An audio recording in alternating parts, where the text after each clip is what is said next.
This is the Thoughtful Travel Podcast. I'm your host, Amanda Kendall of the notaballerina.com travel blog.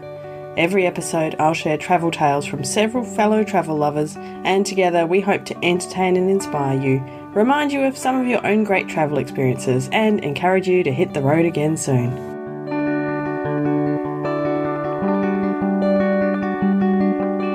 Hello and welcome to episode 282 of the Thoughtful Travel Podcast. It's on friendships made while travelling. It's also the first episode for 2023, so Happy New Year, everybody. I would also, of course, like to pay my respects to the Whadjuk people of the Noongar Nation, where I'm recording this podcast. Right here in this area, it is midsummer and hot summer. The heat has just hit, and I'm sitting here sweating in my office where I'm recording this because, of course, I have to close the windows and turn off the fans so that it's nice and quiet for the podcast. But, it's hot. Anyway, this topic about friendships made while travelling is one I've returned to often because for me it's one of the most wonderful bonuses of travel, and I know that many of you agree. I also know I've mentioned this friend before. In fact, he's been on as a guest, although a few years back, my friend Cham, one of my favourite travel friendships. So my son and I met Cham in Cambodia. He was guiding a small group tour we were on. And the three of us became firm friends. It's funny, actually, because he's kind of halfway between our ages and he's really friends with both of us, independently, practically. Anyway, we've actually since met up to holiday together in Malaysia and Thailand.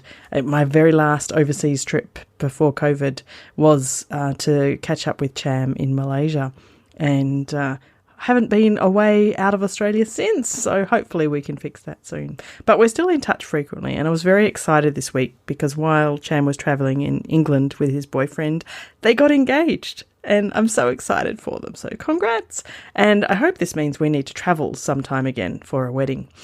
Anyway, thinking of Cham and this friendship led me to put together this episode because a few people I've interviewed recently also spoke about this topic. And the first one today is Diana from Detours Zurich, and I asked her to tell me about a friend she'd made on her travels. There is like one story that always comes to my mind, or one person that always comes to my mind. And this is a person who I met on my backpacking trip through Sri Lanka, which was my first solo backpacking trip back in, I think it was in 2015. And it is not really a special story in a sense, like, that that it was someone special or that we did something special, but it was a very special connection. So as a solo first time traveling through Asia, also first time in Asia, I was of course a little bit concerned, and then, how it's gonna go, how I'm gonna get it's kind of scary. how I'm gonna get around, So I was always traveling either with someone or in a group. So I knew that might meet a lot of solo backpackers as well, so that we could connect and travel some parts together. But surprisingly, the friend that I have in mind was a local. So it was a Sri Lankan guy who works at the hostel where I was staying in Gal, which is a beautiful, beautiful town in Sri Lanka, and a very beautiful old town, fortified with the medieval walls. And this hostel was inside of that old town. And he was doing everything at the hostel. So he was a receptionist, he was a cook, he was a bar waiter, he was basically like taking care of everything. At some point, he was also cleaning rooms. So he was really like I would say, in manager. And it was just like very special, or it is a very special friend to me until today, because we just somehow had such a special connection from the very first day. Like we clicked, but in such a way like friends, or even I would say like a brother that I never had, And he was just like so caring, and he was like very busy. He had many people, to take care of, many backpackers, many travelers. But somehow, first of all, I fell in love with the place, with Gal and such, and then I didn't really have a planned itinerary, so I was deciding pretty much on the way where I go next. And I love that kind of travel. Yeah. And because we had such a great time there, I decided to prolong my stay there and even to come back again at the end, because it was close to Colombo, which is a capital city from where the flights, from where I would fly back. So I decided, that I will stay there, and we really had these like long talks, talking about our lives, our dreams, our relationships. He was telling me he wanted to open his own Airbnb one day. I was telling him that I would like to also one day do my own business. Then I was telling him about my boyfriend, who is now my husband. Back then we were living. I was in Prague. He was in Zurich. So I was telling him all this story. Then I was Oh. sharing with him my fascination for Sri Lanka. It was such a multicultural place, and I love the nature. First time in my life I saw a wild elephant, so I was like completely mesmerized, like with everything. Yeah. Also being in Asia for the first time. And he also got to know that I have a sweet tooth. Like I love sweets, and I love everything chocolate related. So he would know that, and he would make me pancakes with chocolate. So it was really like a very kind of a friendly relationship, and also helping me to get internet, writing me how much tuk-tuks cost, so that I don't get Yeah. cheated in any way. And in Sri Lankan he wrote Yeah. it, so really like taking care of me. So I felt like I Oh. met him at the beginning of the trip, and I felt for the whole trip, I have someone who I can, come back to if anything happens. It was really, really great Mhm. feeling. And plus, he also showed me, his way of, seeing the town. Like we would Mm. often go outside of the fortified walls. He would show me, take me to his places where he likes to eat, like a very real spicy food. He would teach me how to eat with my hands, like all these things. Like it was really, really great. And then when I was leaving, so I still came back, and I was telling him how much I love to see the elephants, and he came back with a two uh, small elephants carved from a Oh. coconut shell. He said that he has a friend who does these nice, like gifts, and he sells it in a market. But he asked him to make these two elephants for me, so that I can have one in Prague and Sebastian can have one in Zurich. And then he said that one day he's sure that we can have them together in one place. And now they are here in my living room on the shelf. And Oh. every time, I'm like dusting, and then, like I just always think of him, because they are like very cute and sitting next to each other. So it's a really special guy that I met, and we are still in touch, and we are hoping that one day he could come to visit to Switzerland. But yeah, for him it's a bit harder, of Mm. course, financially. Of But course. he opened his Yeah. Airbnb, so that's good. Oh, He and you started a also, business, so yeah, that's starting my business. So he got and the married. elephants are together. The elephants It's are all together. perfect. So it was just like, and it's really now already like 80 years, and we are still in touch. So it's really nice. So that's I Oh, thought that's of him such a immediately. lovely story. Yeah. Oh, beautiful. I love that, especially the gift of those elephants to be in Yes. your, Yes. to be in two places, but eventually in one. That's just perfect. And then, Oh, what a taking lovely him back, story. taking those elephants back to Europe, we wrapped it like crazy so it doesn't break, because I had just this one backpack. So I was like hoping, my God, are they gonna survive? But somehow they survived everything, also moving from Prague to Zurich and everything. So they're fine. They're fine. They're here with us. It is just such a beautiful story of a travelling friendship, isn't it? Now, my next guest today is Noah Barnes. Well, in fact, Captain Noah Barnes. He's the captain of the schooner, the Stephen Tabor, which is a windjammer which sails throughout the summer in Maine in the US. So I learned a lot about windjammers and sailing in Maine by chatting with Noah, and there's more to come on that particular topic in future episodes. But one thing we also discussed at length was how the people you meet travelling, or also sometimes sailing, often become firm friends.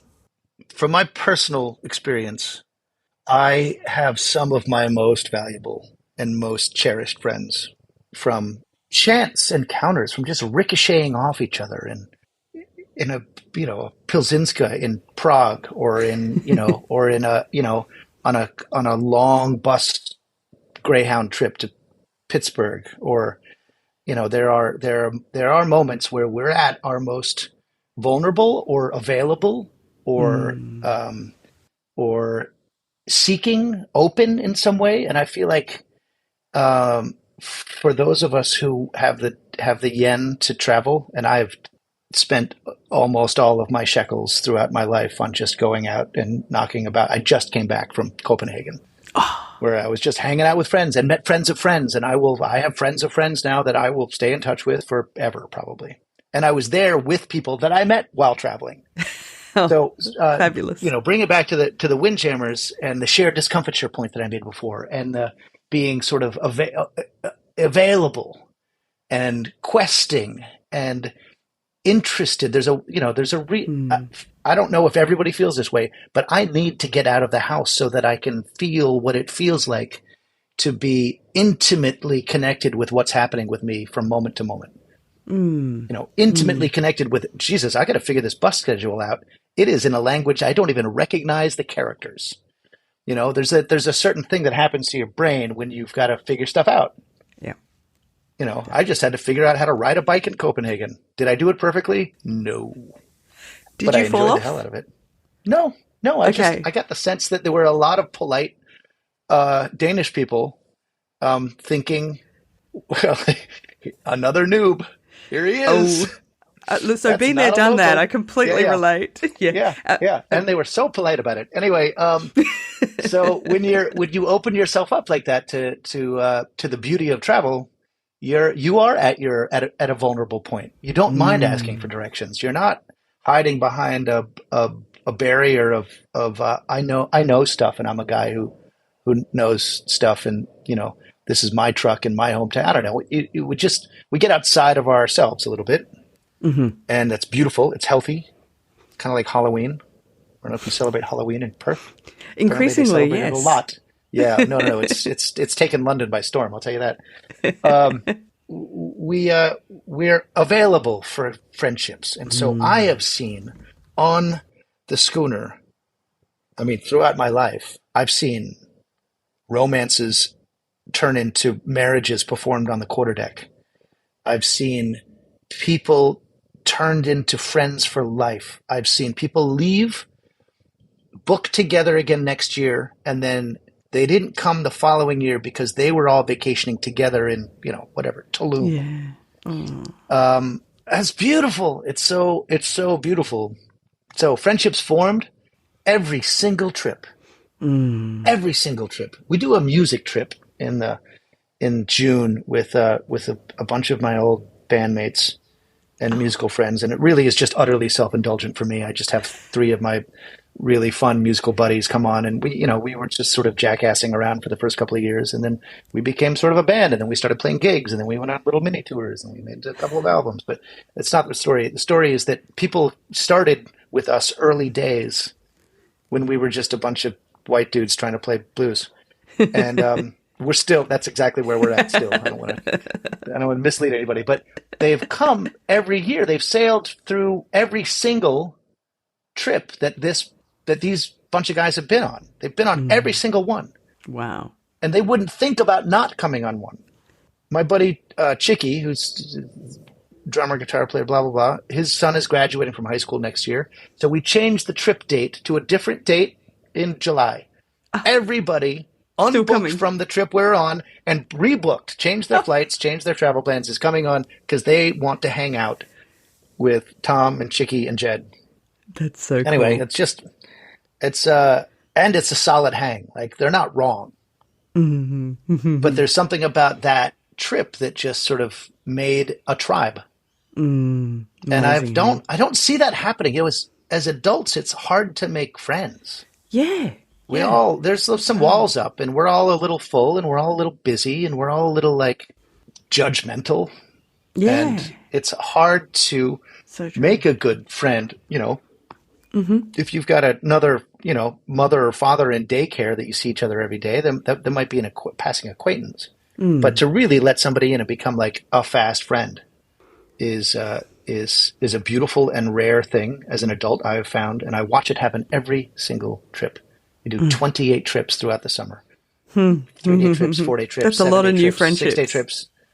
We take on the table. We take probably 600 people sailing a year, and I watch friendships walk off the boat. It's fantastic. So I totally think you're right that when we're traveling, we're much more open to making friends because we've stripped away a lot of the other stuff and our usual people aren't watching us, and we're probably a bit less stressed and a bit less busy, etc. So we're sort of predisposed to it, aren't we? But do you think on your trips, is it also that it's a relatively small group of people and they're together, like, you know, for 4 or 5 days, whatever, you know, there's nowhere else to go. Yeah. You kind of just force them into, you know, almost force them into being friends, don't you? It's a perfect tribe size too. It's like 20 people, 16 people, 20, Perfect. 24 people maybe. You've got this group of people together. I've noticed it happens on night 2 or night 3 when people are slapping each other on the back. They're literally guffawing and snorting and ugly laughing and slapping each other on the back. Actually, I take that back. We serve wine every night. So since we started serving wine every night, it happens on night 2. Sped up the friendship making. One night earlier, it sped up I don't know why. It's a weird makes coincidence. perfect sense to me. But it happens. It happens. It happens every trip, and I've never seen it not happen. It's never. It's amazing. You'd think that over some of those years that you would just randomly have a bunch of people who actually don't get along. It has never happened. And what always happens, I get this question 3 times every trip: is everybody as much fun as we are? And they're loaded up for me to say, "Oh, you're amazing! Never had a group like this before." Which is how you answer. Of course, yeah. Oh my God, you guys just gelled so well. No. I say honestly, by the time you guys have come here, you've been through so many cuts of the deck in terms of the general traveling public. You know, this is not the Department of Motor Vehicles on a Wednesday. You're not the general public. You're interested in outdoor adventures. Maybe you're interested in sailing. Maybe you like music. Maybe you like cheese and a glass of wine with dinner. You know, you don't mind a shared bathroom situation. You don't mind, you're already, and the aesthetic of sailing in some way has appealed to you. So that Venn diagram of humans is beautiful. Like we meet this beautiful little nugget in the middle of that Venn diagram of all the people who have all these interests. It makes it very easy to be nice to them. I bet. They're just great. Yeah. What a wonderful job Noah has, sailing this beautiful boat and watching all these new friendships being made while people are traveling. It sounds amazing to me. And it was, lovely to chat with him. Now, my final guest today is Oliver Jähnke from the YouTube channel Queers of the World. I chatted with Oliver recently as well, but we also talked about his experiences making friends while he travels for his YouTube channel. So I wanted to tell you about this summer when I was traveling through the Baltic countries. So I went through Estonia, Latvia, and Lithuania. And I was there interviewing people for my YouTube channel. So I met up with a lot of queer people. And I usually try to find some people online before I arrive. And in Riga, I was so lucky because I got in contact with an organization called Active Rainbow. And I got in contact with a person called Matra. And they both managed to get me in contact with a lot of other queer people in Riga. So before I got there, I was going to be there for 3 days, but I had already scheduled to meet 7 different queer people there. So, yeah. That's awesome. Yes. So I was so excited to get there. Busy. Very, very busy. So I got there and I immediately met up with one person called Agate, and they talked to me about they have started a queer newspaper in Latvian in Riga. And that was just so inspiring to hear. And they were like an artist and made all of these beautiful pictures for the newspaper. And like they distributed this and tried to raise awareness of queer issues and just let queer people tell their own stories, basically. Really, really cool. And then I met up with this Matra, who was a drag king. And she talked to me. She started something called the Baltic Drag King Collective, which is drag performers all over the Baltic countries. They like created this little network where they perform together and organize events and stuff like that, and just help people get into drag. And that was just so cool. And also like both to hear that they are bringing drag to these countries, because they're basically like a kind of not the first people to do it, but like the first more structured. I imagine, like, during the Soviet era, there was probably not much, or at least not much public. Exactly.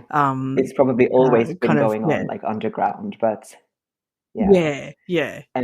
I imagine, but these days, I can imagine they're still in the relatively pioneer kind of phase. These people, so, and also because in of a this country thing like that when people think about drag, they usually think about drag queens, right? And people know about like RuPaul's Drag Race and stuff like that.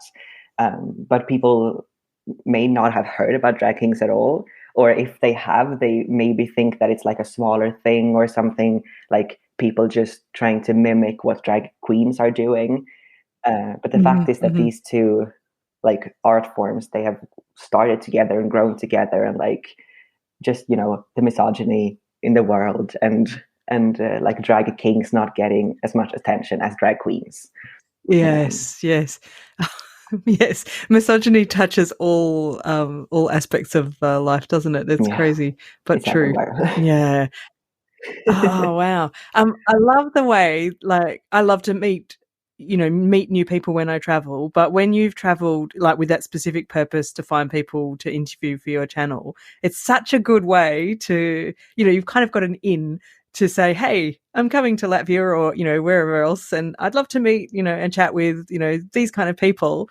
And it's such a good way to kind of, set up, new friendships, at least connections, which I imagine often lead to friendships before you even get there. It's brilliant. It's really cool. And what's so special about it is that, like, there is something special about the queer community. Like, we can make like such strong connections really, really fast because we have so many things in common. And this thing of being a minority, like, even if we have so different experiences, obviously, between different countries, but the sad thing that we have in common is that we do not have all the rights that other people have. So like, and what rights we don't have are obviously different for everyone. But like, getting together, it's like, it's such a strong bond. And it's really cool that like I can go to Riga in Latvia and not knowing a single person, but I'm there and I do not only have friends there, but I have family there. And that's the beautiful thing about like the queer community, that we're so connected. Where else have you traveled and made new friends? Okay, so it was really cool as well. When I went to Switzerland earlier this year, I was there for a conference, but I decided to stay on a couple of days after the conference. And I also tried to get in contact with some local queer people. And I did. So I met up with someone who is like polyamorous and a relationship anarchist. And she talked to me about like doing that or living like that. And also she's a mother as well. So she talked about that in correlation with her daughter and like how that worked. And that was also really cool. And the same thing of like, she was from Italy, but lived in Switzerland. And again, like the instant connection was really, really cool. And also having someone that can like show you around to places that are, I'm not like really a party person, so I'm not into like the queer party life, but like just showing places where queers hang out, or where it's even safe for queer people to hang out. And like, I was going to say, in some countries, even the safety aspect, just to be more aware of that would be useful. Exactly, yeah. So unfortunately, but yeah.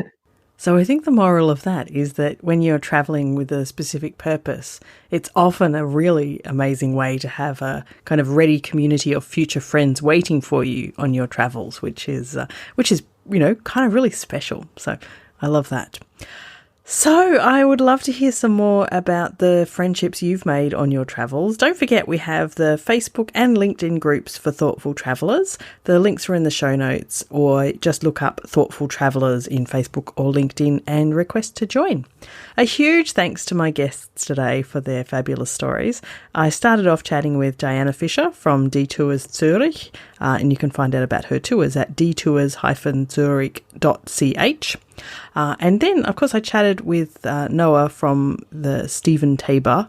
His schooner is stephentabor.com, where you can start sailing in Maine with him. And he's part of a broader group called the Maine Windjammer Association at sailmainecoast.com.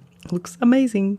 And lastly, I chatted with Oliver Jähnke, and Oliver's YouTube channel is Queers of the World. So you can go to youtube.com/Queers of the World to find some fabulous interviews there, including some of the people that he mentioned in our chat. So thank you, and I hope that you have been prompted to think about some of the beautiful friendships you've made while you've travelled, and I look forward to hearing some more about them. As always, thank you so much for listening.